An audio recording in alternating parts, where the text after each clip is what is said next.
मुख्यमंत्री देवेंद्र फडणवीस बोलतायत, आपण थेट तिकडे जातोय।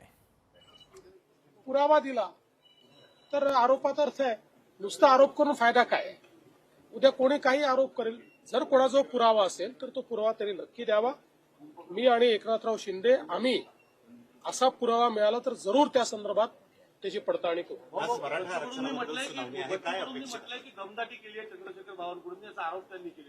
मला माहिती नाही, बावनकुळे साहेब असं कधी करू शकत नाही। तुम्ही ओळखता बावनकुळे साहेबांचा स्वभाव कसा आहे, कधीच दमदाटी करत नाही ते। विषय संपलेला आहे।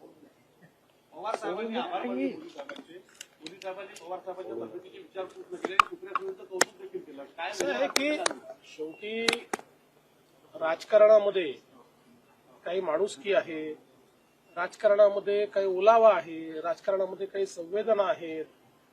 आम्ही वारंवार असं सांगतो की आम्ही राजकीय विरोधक आहोत, म्हणजे वैचारिक विरोधक आहोत। आम्ही एकमेकांचे शत्रू नाही, राजकीय शत्रुत्व बिलकुल नाही। त्यामुळे जिथे वैचारिक विरोध असतो तिथे वैयक्तिक अशा प्रकारची संवेदना व्यक्त होणं हे चांगलं आहे। हे सुदृढ लोकशाहीचं एक प्रमाण आहे। दोनों बदलाव होगा या राजनीति में कुछ फेरबदल होगी या फिर विरोधक है वो साथ राजनीति में हर क्षण फेरबदल होते रहते हैं, लेकिन 5 साल तक हमारी सरकार रहने वाली है और हम तीनों साथ में रहने वाले हैं। सर, दोन्ही राष्ट्रवादी एकत्र येण्याची चर्चा चालू आहे, त्यासोबत दोन्ही ठाकरे एकत्र येण्याची चर्चा चालू आहे।